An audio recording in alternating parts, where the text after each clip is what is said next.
ಶ್ರೀಹರಿಯು ನನ್ನನ್ನು ಭಾವ ಕೌಂಟೇಯ ಪ್ರಥಮ ಪಾಂಡವ ಎಂದು ಸಂಬೋಧನೆ ಮಾಡುತ್ತಿರುವಲ್ಲ.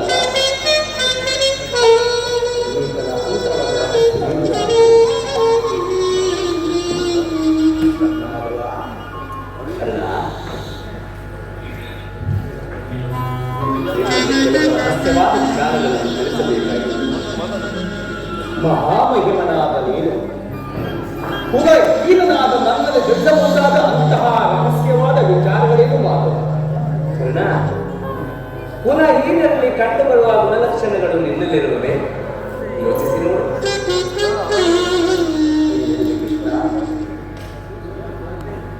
ನಾನು ಕುಲಹೀನನಲ್ಲ.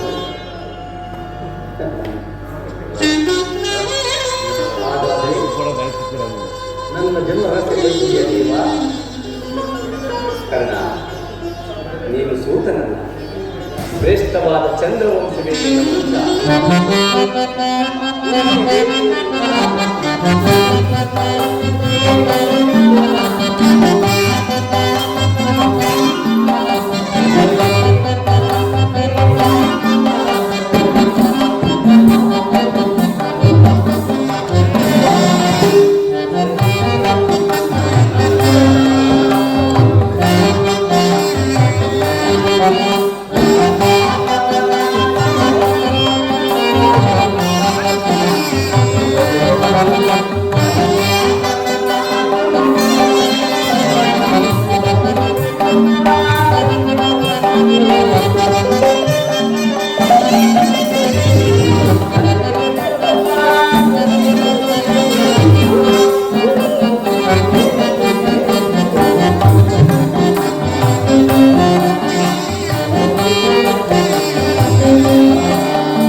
ಲೋಕೈಕ ವೀರರಾದ ಪಾಂಡವರು ನಿನಗೆ ಸಹೋದರರಾಗಬೇಕು. ನಾನು ಸೂತನಲ್ಲವೇ? ಅಲ್ಲ. ಹಾಗಾದರೆ ಶ್ರೇಷ್ಠವಾದ ಚಂದ್ರವಂಶವು ನನ್ನದೇ. ನಾನು ಪ್ರತಿನಿತ್ಯ ಆರಾಧಿಸುತ್ತಿರುವ ಸೂರ್ಯದೇವನು ನನ್ನ ಜನತೆಗೆ ಪಾಂಡವರ ಹಣದ ಮಾತೆ ವೀರಮಾತೆ ಕುಂತಿದೇವಿ ನನ್ನ ಹೆತ್ತ ತಾಯಿಗೆ ನೀನು ನಂಬಿರುವ ಸೂರ್ಯ ದೇವನಾಡು ಲೋಕೈಕ ವೀರರಾದ ಧರ್ಮ ಭೀಮಾರ್ಜುನರು ಸಭೆ ಮಾಡಿದರು.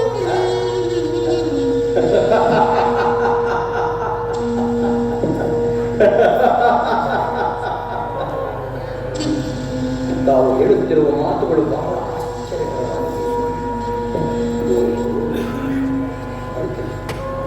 ಇದು ಯುದ್ಧದ ಕಾಲ. ಅದರಲ್ಲಿಯೂ ನೀನು ಪಾಂಡವರ ಪಕ್ಷಪಾತಿ. ನನ್ನನ್ನು ಈ ರೀತಿಯಾಗಿ ವಂಚಿಸುತ್ತಿರುವೆಯಾ ಮಾಧವ? ಕರ್ಣ, ರಾಜಾದಿರಾಜನೆನಿಸಿಕೊಂಡು ದಿವ್ಯ ಸಿಂಹಾಸನದಲ್ಲಿ ರಾಜ್ಯಭಾರ ಮಾಡಬೇಕಾಗಿದ್ದ ನೀನು ಈ ರೀತಿ ಪರರ ಸೇವೆಯಲ್ಲಿ ಕೈಕಟ್ಟಿಕೊಂಡು ಬಿಡ್ತಿರುವೆಯಲ್ಲ, ಇದು ನಿನ್ನ ಧರ್ಮವಿದೆಯಾ?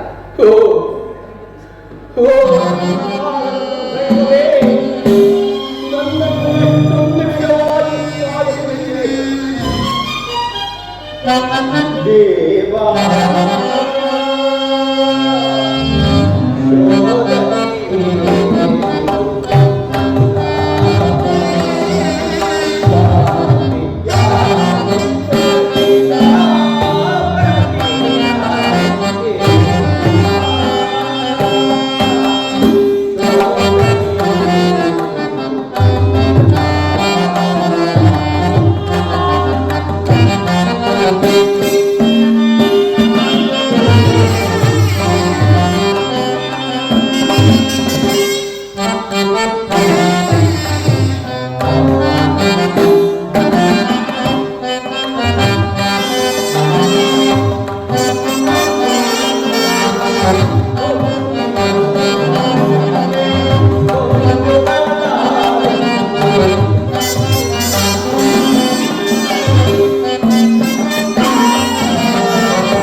ಪಾಂಡವರು ನನ್ನ ಸಹೋದರರಾಗಿದ್ದ ಪಕ್ಷದಲ್ಲಿ ಅವರೊಡನೆ ಯುದ್ಧ ಮಾಡಿದರೆ ಅವರವಾಗಿ ನರಕ.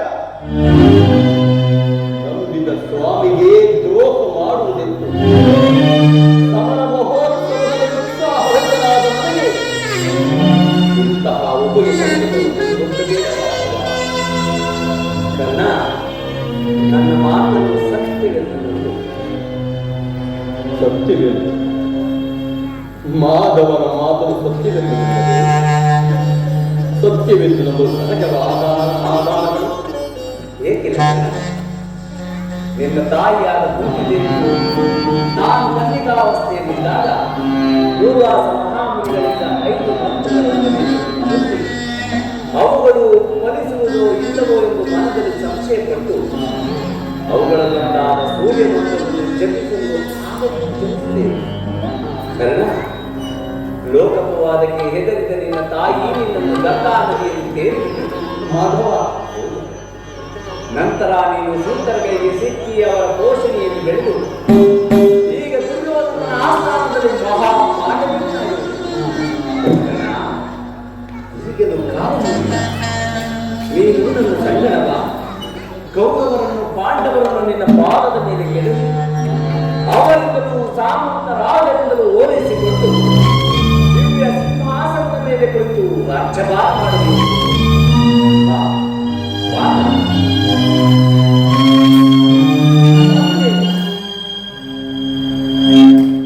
ನನ್ನ ಸ್ವಾತಂತ್ರ್ಯದಿಂದಲೂ ಅಥವಾ ಸಹೋದರರ ಮೇಲಿನ ಪ್ರೀತಿಯಿಂದಲೂ ನನ್ನನ್ನೇ ನಂಬಿರುವ ನನ್ನ ಪ್ರಾಣಮಿತ್ರ ದುರ್ಯೋಧನ ತಂದು ಬಂದರೆ ಈ ಲೋಕವು ಮೆಚ್ಚುವುದೇ ಇಲ್ಲ.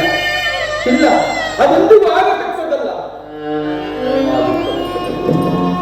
ಆ ಭೀಮಾರ್ಜುನರು ನನ್ನನ್ನು ನೋಡಿದಾಗಲೆಲ್ಲ ಹೇ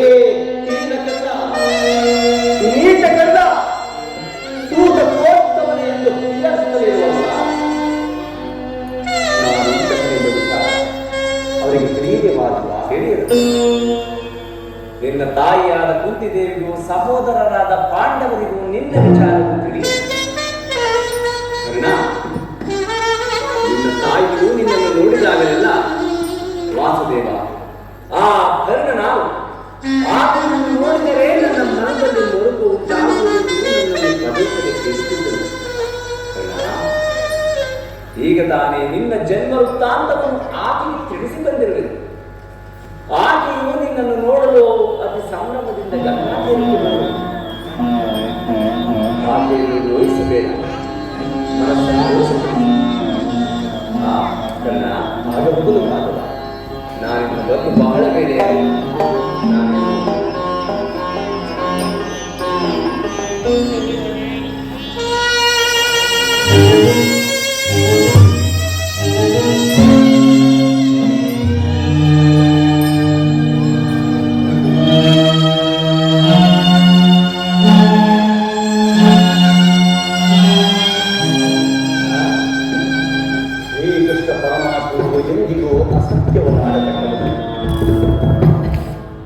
ಲೋಕೈಕ ವೀರರಾದ ಪಾಂಡವರು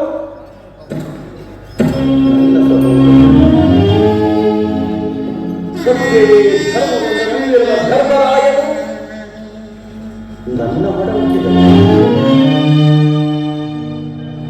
ಸಾವಿರ ಆನೆಗಳ ಫಲವನ್ನು ಹೊಂದಿದ ಸಂಬೋಧನಾದ ಭೀಮಸೇನ ನನ್ನ ಅನುಜನೇ.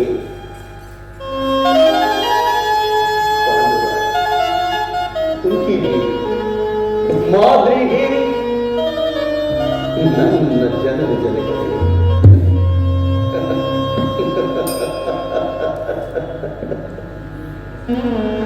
ಮಾದ್ರಿ ತಲೆಯರಾದ ನಗುಲ ಸಹದೇವಾದಿಗಳು ನನ್ನ ಹೊಡೆ ಹುಟ್ಟಿದವರೇ.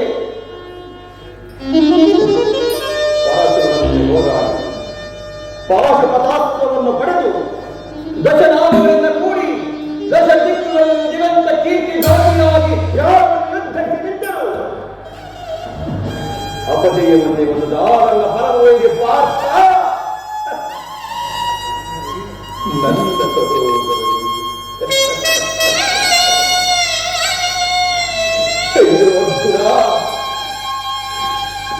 ನಾನು ಯುದ್ಧದಲ್ಲಿ ನಿನ್ನನ್ನು ಕೊಲ್ಲುವುದಾಗಿ ಪ್ರತಿಜ್ಞೆ ಮಾಡಿರುವುದಲ್ಲೋ,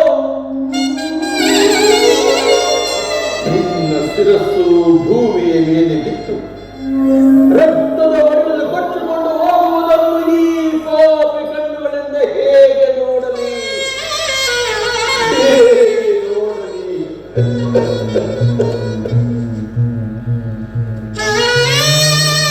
ಯಾವ ಪೂರ್ವದ ಪಾಪದ ಫಲವಾಗಿ ಸೂಸನೆಂಬ ಅಪವಾದದ ಆವೃತಕ್ಕೆ ಸಿಲುಕಿ ಚಿಕ್ಕದಾದ ಜೀಲಕ್ಕೆ ಅಪಾರವಾದ ಬೆಂಕಿಯನ್ನು ತುಂಬಿಕೊಳ್ಳಲು ಸಾಧ್ಯವೇ?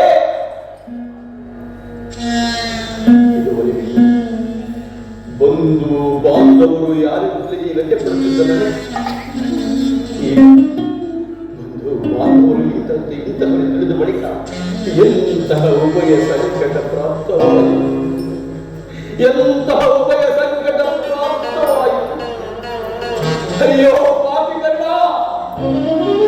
ಪಾಂಡವರಾಗಿ ಜನಿಸಿ ಪಾಂಡವ ಕುಮಾರನನ್ನೇ ಕೊಲ್ಲಲೆಂದಿರುವುದೋ?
Thank you.